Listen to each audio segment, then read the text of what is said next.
com l'evolució de l'ahorro net que té l'Ajuntament i diu que és 4 anys, perquè és del 2003 al 2006, quan va fer l'auditoria, diu l'auditoria, encarregat pel PP a una empresa privada, és a dir, que no té res que veure ningú, que l'ahorro net va ser positiu, és a dir, que l'Ajuntament va estalviar diners tots els anys, el 2003, el 2004, el 2005 i el 2006. Diu que en el que es parla d'endeudament, o quan parla d'endeudament, que l'endeudament a llarg plaç es pot observar que no sobrepassa mai en ningú lloc el límit d'endeudament permitit per llei. A més, jo vull afegir, perquè també ho ha dit en plens i ho ha dit en mils mitjans de comunicació, que nosaltres vam anar a l'Ajuntament en un endeutament a llarg plaç de quasi el 26% i l'havien deixat en un endeutament de l'11%. Crec que és prou significatiu, però tampoc insistir massa en el tema. També ens parla de l'endeutament a curt plaç i segueix dient l'auditoria encomanada per el PP que no sobrepassa evidentment mai el límit legal en el qual l'Ajuntament està sanejat. O si anem a l'anàlisi de l'avaluació del romanent de tesoreria, és a dir, el que es diu liquidació i superàvit a final d'any, ens diu que augmenta cada any, cada període que estem. Si vols ficar,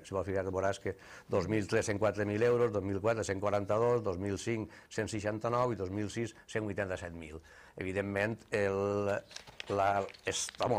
no n'hi ha res que dir a aquesta auditoria que no sigui beneficiós i que demostra palpablement que el Partit Socialista va gestionar els recursos econòmics de l'Ajuntament com calia. Però per si no hi havia prou en això, a l'hora d'elaborar els pressupostos del 2008, la nova interventora municipal fa un informe d'estabilitat pressupostària i diu molt clar que l'Ajuntament de Benigànim dispone de un ahorro neto positivo y de un capital vivo que se encuentra alejado del límite establecido por el artículo tal de la Ley de Haciendas, de lo cual se desprende que el Ayuntamiento de Benigànim dispone de una situación presupuestaria saneada y estable. I ho firma, com podeu veure ahí, la interventora municipal, la nova interventora municipal que s'ha contratat. Vull dir-te això, que és un tema, el dels diners, que crec, i no vaig insistir més en ell, ni vaig a parlar més d'ell, perquè ja està massa clar i s'ha massa repetit, que els diners que es va deixar a l'Ajuntament de Benigànim eren uns diners com calia i per tant no calen mitges mentires. I encara podria insistir en alguna cosa més, encara que volguérem presumir tal vegada de bona gestió per part del Partit Socialista. És a dir, estem en juliol de 2007 i com a mínim fins a maig del 2007 el Partit Popular no havia cobrat ni una sola subvenció que ell haguera pogut gestionar, ni una. El qual vol dir que des de maig del 2007 fins maig del 2008, en aquest any s'ha estat visquent del que va deixar el Partit Socialista, a més dels ingressos normals i corrents que té tot l'Ajuntament, és a dir, el fons de cooperació, etc. Però de subvencions, que era un dels cavalls de batalla del Partit Popular, no han ingressat ni un euro de subvencions demanades per ells. Per tant, podíem atrevir-nos a dir que han viscut de renta durant aquest any. Això en quant a diners crec que quedaria bé. Després ens parlaven, o parla i ens posa del centre de dia, que és un altre tema que el senyor Puigades troba a relluir. I troba a relluir dient que el centre de dia no està acabat, que està creant molts problemes, etc. Jo simplement, també és un tema que hem parlat d'ell moltes vegades, és a dir, nosaltres hem dit que el centre de dia està acabat, evidentment està acabat, i torna a repetir el mateix. Mira, això és un document que signa Juan Puigades Arce i la secretària de l'Ajuntament, que com veure està fetxat a 14 de novembre de 2007 i que diu que les obres del centre de Benigànim se han ejecutat en su totalitat. Aleshores, torna a dir el mateix d'abans. Si el senyor Puigades s'ho ha llegit, el que no pot dir és que el centre de dia no està acabat ara, quan ell va afirmar que estava acabat el 14 de novembre de 2007. Per tant, o enganyava entonces a qui anava dirigit l'escrit o està enganyant ara al poble, per tant, no està clar. Nosaltres es van deixar fins un reglament aprovat de funcionament del centre de dia,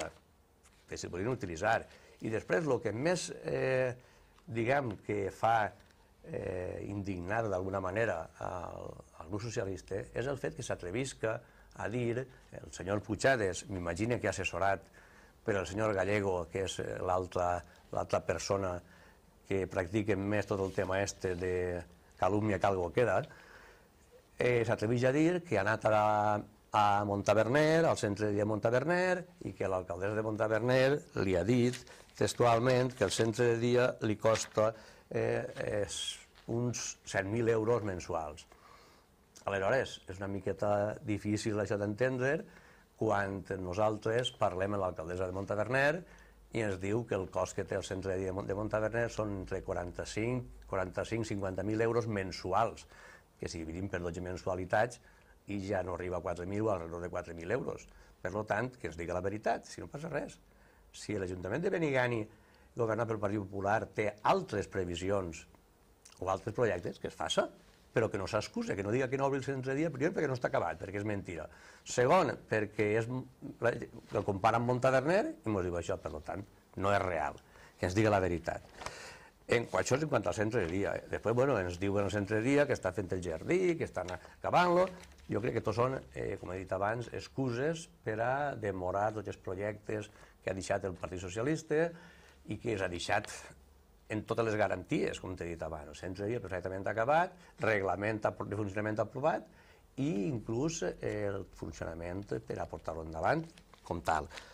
Després ens parlava de la residència.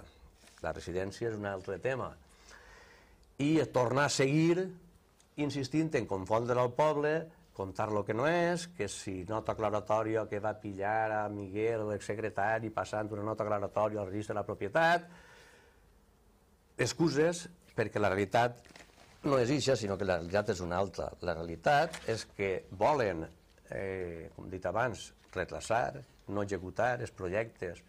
de l'antic govern socialista i l'únic que fan per retrasar el centre de dia és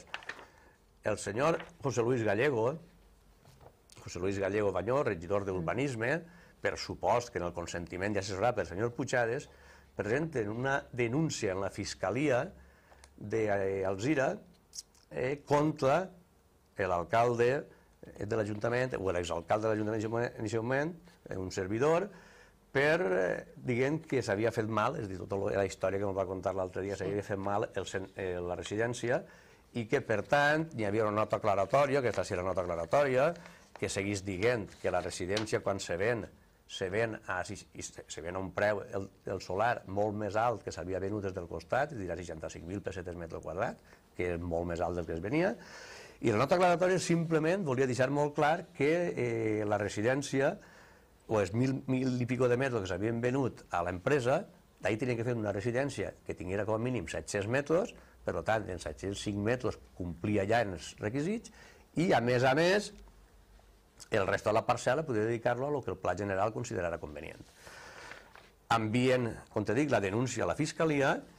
dient que això no era correcte, i el fiscal, en fetge abril del 2008, arxiva, en el qual deixa per terra totes les muntatges del senyor Gallego i del senyor Puigades, arxiva la denúncia perquè no li troba cap d'indici de que puga ser il·legal o que puga estar mal fet. Per tant, la residència, tornem a dir, que no està en marxa perquè el Partit Popular no vol que estigui en marxa i perquè, entre altres coses, el que va fer és això, la xita callando i per darrere, com no saben fer altra cosa, presentar una denúncia sobre aquest tema. Per tant, residència la puguem deixar igual. La unitat d'execució número 26, que tants problemes diu que li ha creat al senyor alcalde perquè no podien la llum, que no podien tal, que havien deixat tantes pegues. Mira, 3 quarts de lo mateix. Això que estic ensenyant és un borrador de conveni en Iberdrola que el Partit Socialista va deixar a l'Ajuntament de Benigànim en març, de fet en març, final de febrer-març del 2007,